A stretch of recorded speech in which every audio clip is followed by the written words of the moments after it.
Hello friends, ચલો આપણે ધોરણ 12 ની અંદર પ્રકરણ 2 દ્રાવણો વિશેનો અભ્યાસ કરીશું રસાયણ વિજ્ઞાનની અંદર. તો સૌથી પહેલા દ્રાવણ એટલે શું?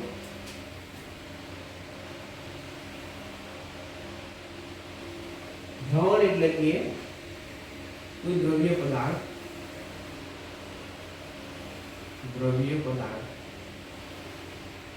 દ્રાવકમાં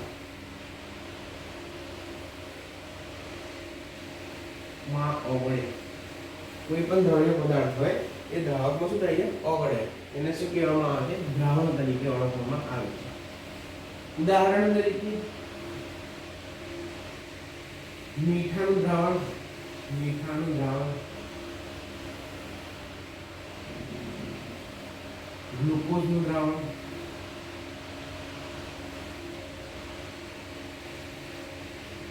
મતલબ કે જ્યારે મીઠું અને મીઠાનું દ્રાવણ જ્યારે બનાવવામાં આવે છે બરાબર પાણીની અંદર, તો વધારે માત્રા કોની હોય? NaCl છે બરાબર. એને પાણીમાં ઉમેરવામાં આવે તો શું બની જશે?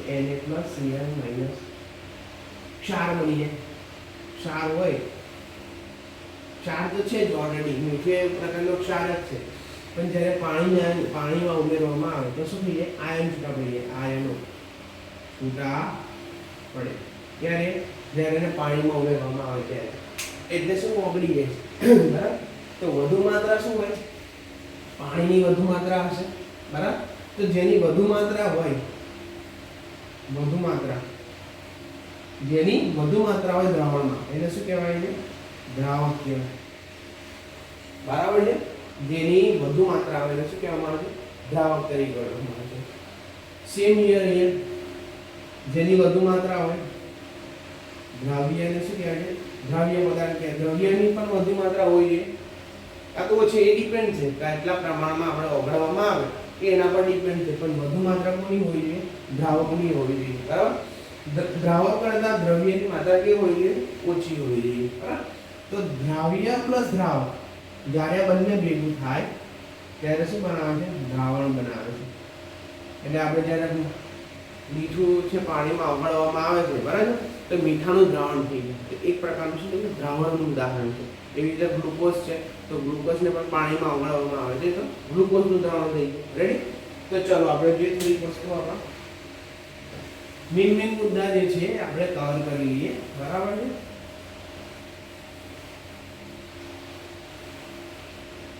તો દ્રાવણની સાંદ્રતામાં ફ્લોરાઇડ આયન છે. દ્રાવણની સાંદ્રતાની અંદર તમારો જે ફ્લોરાઇડ આયન છે F- એ 1 ppm જેટલું હોય, 1 ppm જેટલું હોય તો એ ક્ષય રોકે. દાંતની અંદર જે ક્ષય થાય એને શું કહે છે? રોકે છે. રેડી? પરંતુ ફ્લોરાઇડની માત્રા 1.5 કરતા વધી જાય તો શું થાય? તો દાંતમાં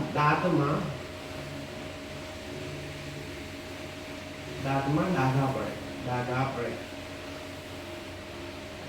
જોજો અમુક જણના દાંત જે છે ને પીળા તેનું કારણ છે પાણીમાં ફ્લોરાઇડની શું છે? વધુ સાંદ્રતા છે. 1.5 કરતા જો વધુ સાંદ્ર થઈ જાય તો દાંતની અંદર શું એને ડાઘા પડી જાય બરાબર. એવી રીતે જો વધારે ફ્લોરાઇડ 1.5 કરતા પણ વધારે હોય તો ઝેરી નીવડે. એનું અંદર બેસ્ટ ઉદાહરણ છે સોડિયમ ફ્લોરાઇડ. આ જે સોડિયમ ફ્લોરાઇડ છે NaF ઉંદર મારવા માટે આનો ઉપયોગ થાય છે. રેડી? તો આ વસ્તુ યાદ રાખજો. દ્રાવણની સાંદ્રતાની અંદર ફ્લોરાઇડની સાંદ્રતા 1 ppm હોય, ppm પાર્ટ્સ પર મિલિયન બરાબર. 1 ppm હોય તો ક્ષય થઈ જાય. 1.5 કરતા વધી જાય તો દાંતની અંદર શું થાય? ડાઘા પડી જાય બરાબર છે. જ્યારે વધારે નથી હોય 1.5 થી પણ વધારે ઝેરી નીવડે છે. અને સોડિયમ ફ્લોરાઇડ જે છે એ ઉંદર માટે બરાબર, એટલે કે માઉસને કિલ કરવા માટે સોડિયમ ફ્લોરાઇડ જે છે એ ઉપયોગમાં લેવામાં આવે છે. રેડી? ઓકે, ચલો તો દ્રાવણની સાંદ્રતાની અંદર આપણે વાત કરીએ તો સૌથી પહેલા દ્રાવકોના પ્રકાર જોઈ લઈએ આ પાઠમાં દ્રાવકોના પ્રકાર બરાબર તો દ્રાવકના પ્રકારની અંદર શું સૌથી પહેલા જોવું પડશે કે દ્રાવક જે બન્યું છે કે દ્રાવણ જે આપણને દ્રાવક જે છે એ દ્રાવ્ય સાથે પ્રક્રિયા કરીને જે દ્રાવણ બનાવે છે બરાબર છે એ સમાંગ દ્રાવણ બનાવે છે કે વિસમાંગ દ્રાવણ બનાવે છે એ એના પર ડિપેન્ડ કરે તો સમાંગ દ્રાવણ એટલે શું છે સમાંગ દ્રાવણ તો સમાંગ દ્રાવણનો મતલબ એવું છે કે દ્રવ્ય પદાર્થ સંપૂર્ણપણે શું થાય સંપૂર્ણપણે ઓગળી જાય કોઈ પણ દ્રાવક હોય એમાં સંપૂર્ણપણે શું થઈ જાય ઓગળી જાય એને સમાંગ દ્રાવણ કહેવાય બરાબર છે એની ઉલટું છે વિસમાંગ સમાંગ એટલે સરખું બરાબર વિસમાંગ એટલે સરખું ના થાય બરાબર વિસમાંગ દ્રાવણ તો વિસમાંગ દ્રાવણ એટલે શું દ્રવ્ય પદાર્થ સંપૂર્ણપણે ઓગળતો નથી બરાબર તો સમાંગ દ્રાવણનું ઉદાહરણ આપણે ગ્લુકોઝ છે મીઠું છે એ બધું સમાંગ દ્રાવણમાં આવી જાય બરાબર વિસમાંગની અંદર શું છે દ્રવ્ય પદાર્થની અંદર આપણે જો વાત કરીએ રેતી છે પાણીમાં ઓગળતી નથી બરાબર તો આ બધું વિસમાંગનું ઉદાહરણ છે ઓકે ચલો દ્રાવણની સાંદ્રતાના અંદર દ્રાવકના પ્રકારોમાં આપણે જોઈએ તો દ્રાવકના પ્રકારની અંદર શું આવશે ઘન અવસ્થાના આધારે પ્રકાર પડે પ્રવાહી અવસ્થાને આધારે પ્રકાર પડે અને વાયુ અવસ્થાને આધારે પ્રકાર એના પડે છે ચાલો આપણે એને ડિટેલમાં જોઈ લઈએ દ્રાવકના પ્રકાર ત્રણ અવસ્થાને આધારે પડે ઘન અવસ્થાના આધારે પડે પ્રવાહી અવસ્થાના આધારે પડે અને વાયુ અવસ્થાના આધારે પડે બરાબર ચાલો આપણે એને ડીપમાં જોઈએ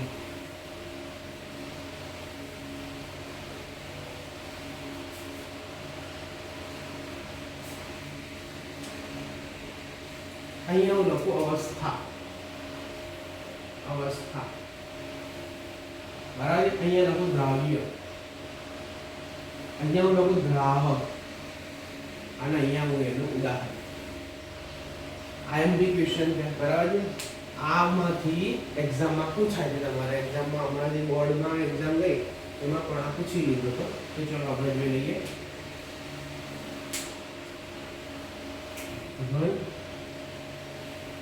પ્રવાહી અને વાયુ ઘન પ્રવાહી અને વાયુ તો ઘન પ્રવાહી વાયુમાં દ્રાવક તરીકે શું હશે સૌથી પહેલા આપણે ઘન પ્રવાહી અને વાયુની અંદર પહેલી અવસ્થા આપણે જોઈ લઈએ ઘનની ચલો ઘન પ્રવાહી વાયુની અંદર આપણે સૌથી પહેલા અવસ્થા આપણે ઘનની જોઈએ ઘન અવસ્થાનું આપણે પહેલું જોઈએ તો તમારે ઘન અવસ્થા હશે તો દ્રાવક કયું હશે તો દ્રાવક કયા રૂપમાં અવસ્થામાં હશે ઘન અવસ્થામાં જ જોવા મળશે બરાબર દ્રવ્ય કઈ અવસ્થામાં આવશે તો દ્રવ્ય કાં તો ઘન હશે પ્રવાહી હશે કાં તો વાયુ હશે બરાબર છે દ્રાવક તો તમારો ઘન જ આવશે ઘનની સામે ઘન પ્રવાહીની સામે ઘન બરાબર તમારી અવસ્થા છે ઘન બરાબર તો દ્રવ્ય કઈ શેમાં આવશે ઘન હશે પ્રવાહી હશે અથવા વાયુમાં હશે પણ તમારો દ્રાવક એટલે કે જે વધારે જથ્થો છે મેક્સિમમ જે જથ્થો છે બરાબર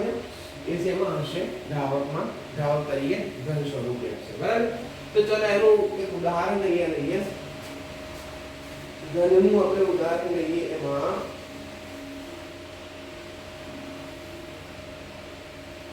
કોપર છે અહીં આપણે લઈએ કોપર ઘન તરીકે કોપર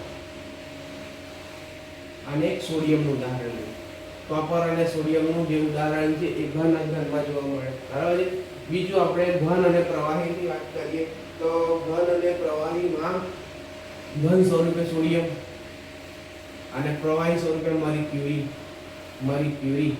મર્ક્યુરી ખાસ યાદ રાખો મર્ક્યુરી ઓરડાના તાપમાને શું હોય છે પ્રવાહી અવસ્થામાં હોય છે, બરાબર છે. તો આ થાય વાયુ અને ઘન અવસ્થાની અંદર આપણે વાત કરીએ તો પેલેડિયમ છે અને હાઇડ્રોજન છે. તો વાયુની અંદર શું આવશે? હાઇડ્રોજન વાયુ આવશે. ઘન અવસ્થાની અંદર શું આવશે? પેલેડિયમ આવશે. ખાસ ધ્યાન રાખજો. તો આવી રીતે જોવા મળે તો દ્રાવણની અંદર અવસ્થા જો ઘન સ્વરૂપે પૂછાય, તમારા પરીક્ષામાં પૂછી શકે કે ભાઈ દ્રાવણમાં ઘન અવસ્થાની અંદર પ્રવાહી અને ઘનનું જ્યારે મિશ્રણ થાય, બરાબર છે, તો તમારે ઉદાહરણ કયું આવે? તો તમારે શું આવશે? સોડિયમ અને મર્ક્યુરી. મર્ક્યુરી જે ઓરડાના તાપમાને આમ તો ઘન સ્વરૂપે જોવા મળે, પણ ઓરડાના તાપમાને એ પ્રવાહી સ્વરૂપે જોવા મળે. એ રીતે એક્સેપ્શનલ પણ છે, બ્રોમિન પણ છે પ્રવાહી સ્વરૂપે, ઓરડાના તાપમાને પ્રવાહી સ્વરૂપે જોવા મળે, બરાબર. તો અહીંયા ઘન અવસ્થાની વાત કરી, દ્રાવ્ય પદાર્થની અંદર ઘન, પ્રવાહી અને વાયુ જોવા મળે. દ્રાવક તરીકે શું હશે? તો દ્રાવક મેક્સિમમ જે વધારે જથ્થો હોય એ જોવાનો. બરાબર, દ્રાવક તરીકે શું હશે? ઘન જ આવશે, બરાબર.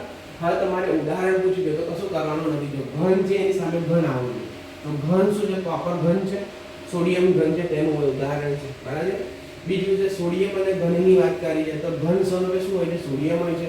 અને મર્ક્યુરી જે છે એ ઓરડાના તાપમાને હોય છે, પ્રવાહી સ્વરૂપે. એટલે કે એનું ઉદાહરણ જે છે સોડિયમ અને મર્ક્યુરીનું ઉદાહરણ છે. એટલે વાયુ અવસ્થાની અંદર અને ઘનમાં શું જોવા મળે? તો કે ઘન રીતે આપણે પેલેડિયમ લેવામાં આવે છે અને વાયુ અવસ્થાની અંદર હાઇડ્રોજન લેવામાં આવે છે. રેડી? આ ઘન અવસ્થાનું કમ્પ્લીટ થઈ જાય. ચલો આપણે પ્રવાહીની વાત કરીએ. પ્રવાહી તો મને કે જો દ્રાવકમાં શું હોય? સિમ્પલ છે, પ્રવાહીની માત્રા વધારે હોવી જોઈએ, બરાબર. અહીંયા હશે દ્રાવકમાં પ્રવાહી, પ્રવાહી, પ્રવાહી, પ્રવાહી, બરાબર. દ્રાવકમાં શું આવશે? વધારે માત્રામાં મેક્સિમમ જે જથ્થો હશે શેનો હશે? પ્રવાહી હશે. દ્રાવ્ય તરીકે શું હશે? તો ઘન હોય, પ્રવાહી હશે અને શું હશે? વાયુ હશે. રાઈટ? ચલો ઘન અને પ્રવાહીની આપણે વાત કરીએ તો ઘનની અંદર એ ઉદાહરણ લઈએ, મીઠું પણ લેવાય, પાણી પણ લેવાય, બરાબર. ચોપડીમાં શું આપ્યું છે આપણે લઈ લઈએ. ઘન અને પ્રવાહીની અંદર આપણે ગ્લુકોઝ આપેલો છે તો ગ્લુકોઝ ઘન તરીકે ગ્લુકોઝ લઈએ, ગ્લુકોઝ, અને પ્રવાહી સ્વરૂપે આપણે પાણી લઈ લઈએ. ચલો રેડી? ઓકે. પ્રવાહી સ્વરૂપે આપેલું છે, પ્રવાહી સ્વરૂપે આપી તો પ્રવાહીમાં શું છે? તો કે ઇથેનોલ ને પાણીમાં નાખો. પ્રવાહી સ્વરૂપે ઇથેનોલ હોય. રેડી? ઇથેનોલ CH3 CH2OH અને એમાં શું હોય છે? પાણી હશે. બધામાં પાણી પાણી પાણી પાણી જ કરતો, પાણી પાણી જ કરતો. રેડી? ચાલો આમાં પાણી લઈ લઈએ તો વાયુ અવસ્થાની અંદર શું હશે? ઓક્સિજન. તમને ખ્યાલ પણ છે પાણીની અંદર ઓક્સિજન હોય, બરાબર છે. જળચર પ્રાણીઓ ઓક્સિજન તરીકેનો ઉપયોગ કરે, બરાબર. તો ખાસ યાદ રાખવાનું. તો પ્રવાહીની અંદર દ્રાવક તરીકે શું હશે? બધામાં પ્રવાહી પ્રવાહી પ્રવાહી હશે, બરાબર. તો દ્રાવ્યની અંદર ત્રણ અવસ્થા તો જોવા જ મળે, ઘન, પ્રવાહી અને વાયુ સ્વરૂપે જોવા મળે. તો ઘનમાં, પ્રવાહી અને વાયુ. તો ઘનમાં શું આવે? ઘન ગ્લુકોઝ છે, બરાબર છે. તો ગ્લુકોઝ પ્રવાહી તરીકે વાયુનું પાણી મળીએ. પ્રવાહીની અંદર ઇથેનોલ પ્રવાહી તરીકે પાણી મળે. વાયુની અંદર ઓક્સિજન મળે અને પ્રવાહી તરીકે પાણી મળે. રેડી? તો આ વસ્તુ ખાસ યાદ રાખજો. અને એક લાસ્ટ છે વાયુ અવસ્થા.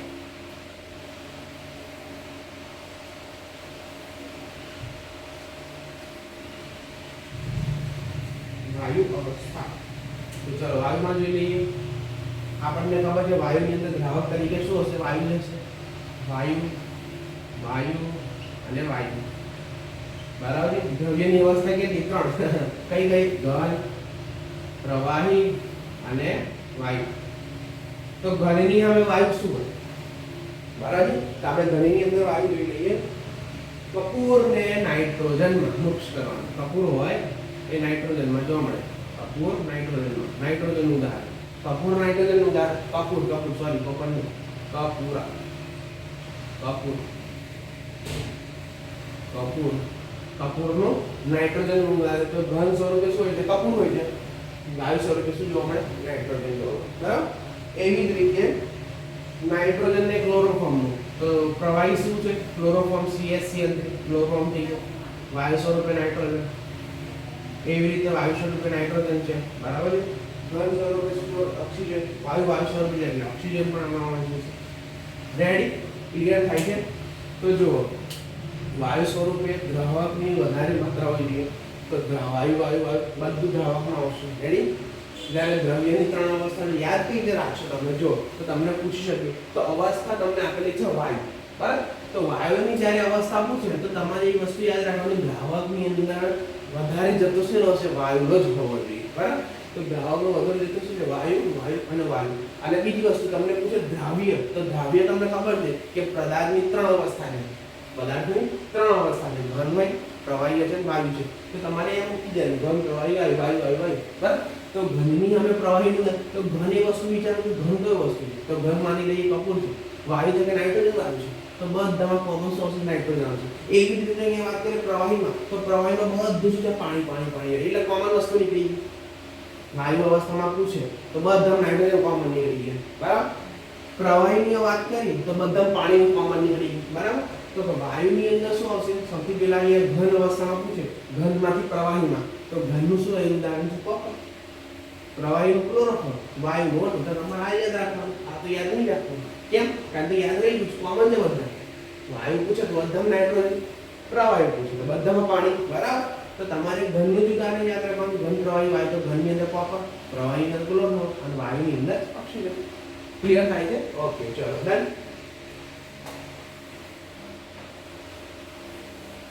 હવે દ્રાવણની સાંદ્રતા જે છે એ બે પ્રકારે હોઈ શકે: જથ્થાત્મક હોઈ શકે અને ગુણાત્મક હોઈ શકે. ચલો આપણે વાત કરીએ દ્રાવણની સાંદ્રતામાં જથ્થાત્મક રીતે. દ્રાવણની સાંદ્રતા, બરાબર? એને આપણે પ્રકાર લઈ લઈએ. પ્રકારો નહીં, રીત કહેવાય ને, રીત. પણ આપણે આ રીતે સમજીએ એટલે વધારે ખ્યાલ આવે, બરાબર? તો સૌથી પહેલા વાત કરીએ દળ ટકાવારી. દળ ટકાવારી, દળ આવી પર્સન્ટેજ દળ, બરાબર? દળ ટકાવારી કોને કહેવાય? તો દ્રાવણનું દળ, દ્રાવણનું દળ. દ્રાવણનું દળ એનો મતલબ કે એ ઘટકમાં જે દળ આપેલું હોય એ ઘટકમાં જે દળ આવેલું હોય ભાગ્યા દ્રાવણનું કુલ દળ. કુલ દળ એના ગુણ્યા 100, બરાબર? તો આ છે દળ ટકાવારી. બીજું કદ ટકાવારી. ત્રીજું છે મોલારિટી.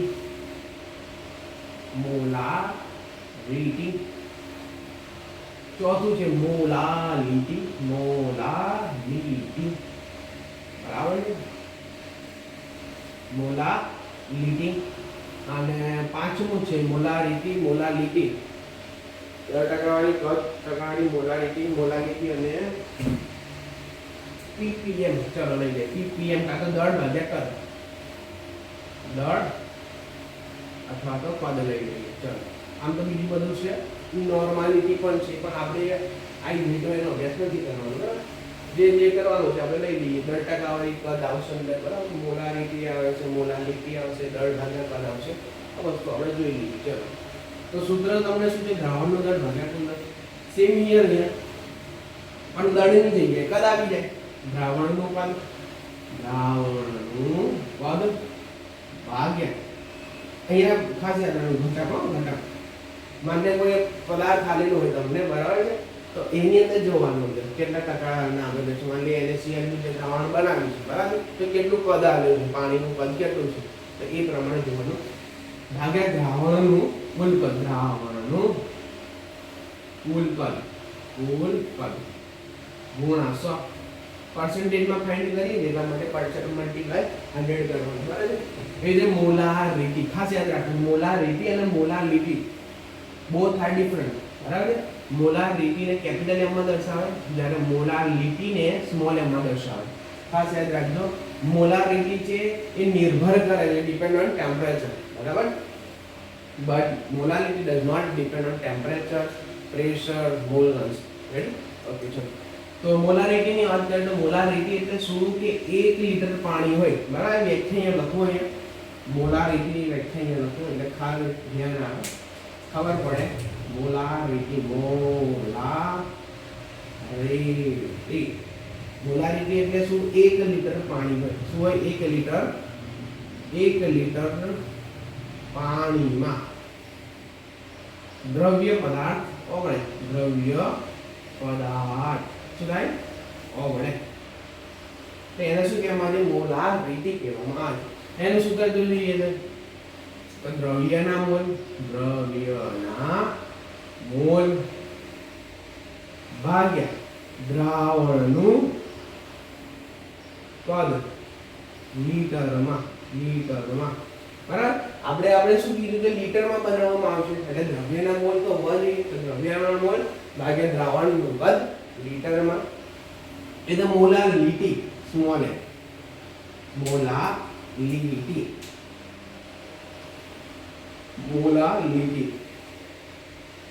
1 લીટરમાં છે, 1 કિલોગ્રામમાં. 1 કિલોગ્રામની અંદર દ્રાવ્ય પદાર્થ ઓગળે. શું થાય? 1 લીટરની અંદર દ્રાવ્ય પદાર્થ શું થાય છે? ઓગળે.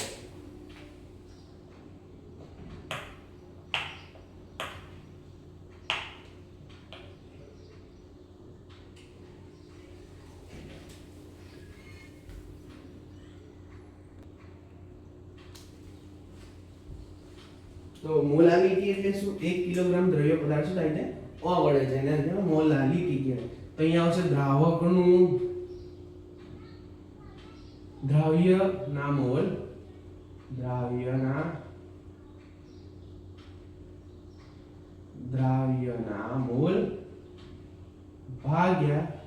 દ્રાવકનું કદ કિલોગ્રામમાં. બરાબર. આ થઈ ગઈ મોલાલિટીની વાત થઈ. દ્રાવ્યના મોલ ભાગ્યા દ્રાવકનું કદ કિલોગ્રામમાં. એવી રીતે દળ ભાગ્યા કદ, તો દળના મોલ દળ ભાગ્યા કદ, તો ઘટકમાં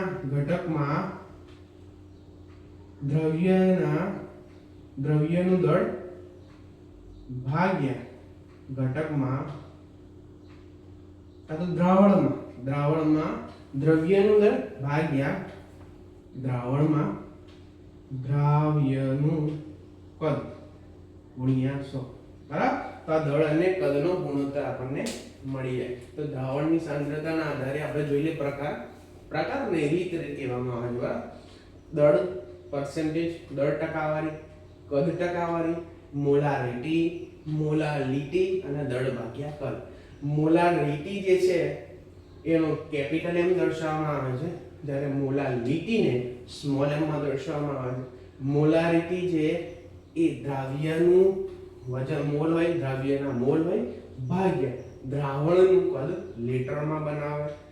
મતલબ ફોર્મ્યુલા બને મોલાલિટીની અંદર દ્રાવ્યના મોલ તો હોય જ, પણ દ્રાવણનું કદ શેમાં બને? કિલોગ્રામમાં બને. ખાસ યાદ રાખવાનું. બરાબર. ઓકે, ચલો ડન. હવે મોલારિટી છે એ તાપમાન પર આધાર રાખે, મતલબ તાપમાન વધે તો મોલારિટીમાં બદલાવ થાય, ચેન્જીસ થતું જોવા મળે. Molality does not dependent on temperature, pressure or mole અંશ. રેડી? ઓકે, ચલો ડન. આગળ જઈએ આપણે દ્રાવ્યતાની આપણે વાત કરી રહી. દ્રાવ્યતા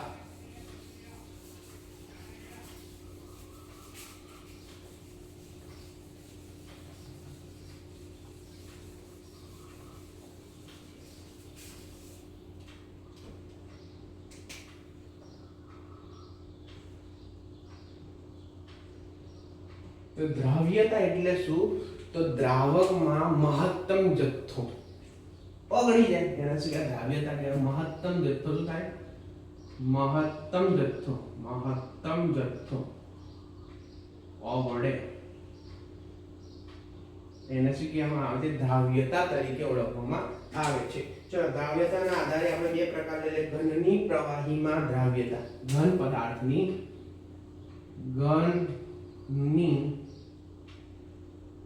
પ્રવાહીમાં દ્રાવ્યતા. આપણે ઘન પદાર્થ હોય એટલે પ્રવાહી પદાર્થમાં શું થાય છે? ઓગળવામાં આવે છે. તો ઉદાહરણ લઈએ આપણે ઘન પદાર્થનું. અંદર તો ગ્લુકોઝ પાણીમાં ઓગળવામાં આવે. બરાબર. ઘન પદાર્થ તરીકે ગ્લુકોઝ થઈ ગયો, પ્રવાહીની અંદર પાણી થઈ ગયું. એવી રીતે મીઠું લઈ લો, NaCl પ્લસ પાણી ઓગળી જાય. એવી રીતે બીજું આપણે ઉદાહરણ લઈએ નેપ્થેલિન, એન્થ્રેસિન તે બેન્ઝીનમાં ઓગળી જાય. બેન્ઝીન. બરાબર છે. એનો મતલબ હું એવું કહેવા માંગુ છું કે ધ્રુવીય પદાર્થમાં જ ઓગળે. એનો મતલબ કે ગ્લુકોઝ ને હું બેન્ઝીનમાં નાખું તો ભાઈ ઓગળે? ન ઓગળે. બરાબર. એનો મતલબ કે ગ્લુકોઝ દ્રવ્ય પદાર્થ છે, હાઇડ્રોક્સિલ ગ્રુપ. પાણીની અંદર પણ હાઇડ્રોક્સિલ H+O છે, આયન છે. મતલબ બંને પદાર્થો કેવા છે? ધ્રુવીય છે. તો અહીંયા એવું થઈ શકે કે ધ્રુવીય પદાર્થ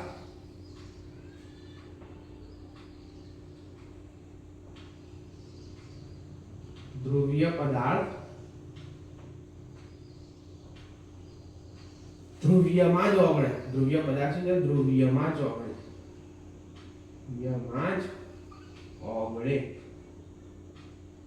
અને અધ્રુવીયમાં ઓગળે. અધ્રુવીયમાં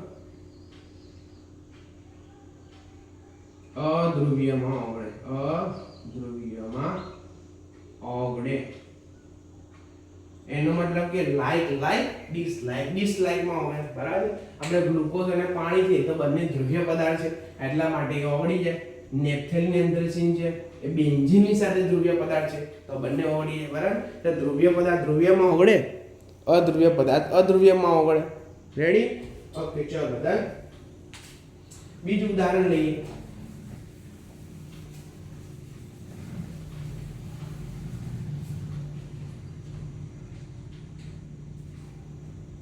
ઘન પદાર્થ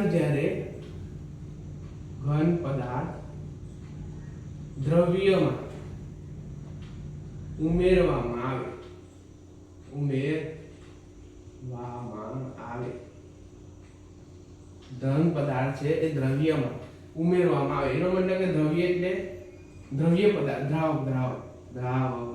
કોઈ પણ ઘન પદાર્થ લીધો, ઘન પદાર્થ તરીકે દ્રવ્ય લીધું, એને દ્રાવકમાં ઉમેરવામાં આવે એટલે કે પાણીમાં ઉમેરવામાં આવે તો સાંદ્રતા શું થઈ જાય? વધી જાય.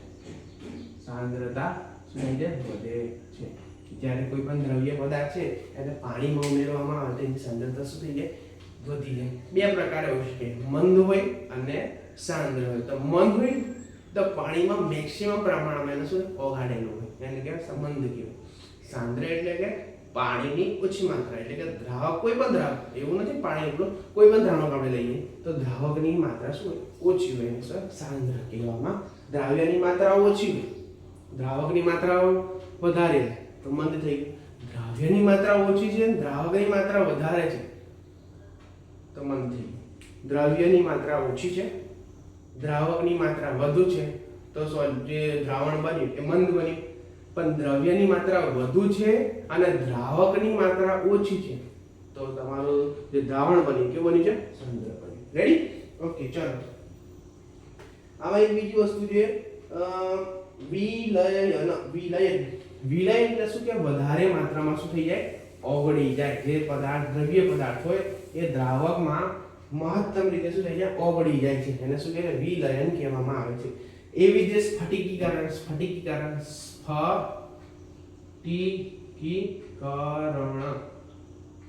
કે આ દ્રવ્ય પદાર્થ જ્યારે દ્રાવણમાં ઓગળે છે ત્યારે અલગ રહે. દ્રવ્ય પદાર્થ દ્રાવકમાં ઓગાળવામાં આવે તો અલગ રીતે જોવા મળે, અલગ રીતે તારવી શકાય. તો એને શું કહેવાય? સ્ફટિકીકરણ કહેવામાં છે. ઉદાહરણ કે પાણી જે છે એના થોડાક સમય સુધી જો તાપમાનમાં ઊંચી રાખવામાં આવે તો પાણીનું બાષ્પીભવન થઈ જશે. તો જે મીઠું મળ્યું એ શેના ડિપેન્ડ મળે? સ્ફટિકીકરણનું એક ઉદાહરણ છે. બરાબર છે. એનો મતલબ કે દ્રવ્ય પ્લસ દ્રાવક શું બની જશે? દ્રાવણ બની જશે. રેડી? ઓકે, ચલો ડન. એમાં સંતૃપ્ત દ્રાવણ અને અસંતૃપ્ત છે. સંતૃપ્ત દ્રાવણ એટલે કે મેક્સિમમ જથ્થો શું થઈ જાય? ઓગળી જાય, પછી ઓગળે નહીં. મહત્તમ જથ્થો દ્રાવ્ય પદાર્થનો ઓગળે, પછી ઓગળે નહીં, પછી ઓગળે મતલબ જેટલું ઓગળવાનું છે એટલું ઓગળી જાય, પછી ઓગળે નહીં. એને શું કહેવામાં આવે છે? સંતૃપ્ત દ્રાવણ કહેવાય. એવી રીતે અસંતૃપ્ત એટલે મહત્તમ જથ્થો શું થઈ જાય? ઓગળી જાય. મહત્તમ જથ્થો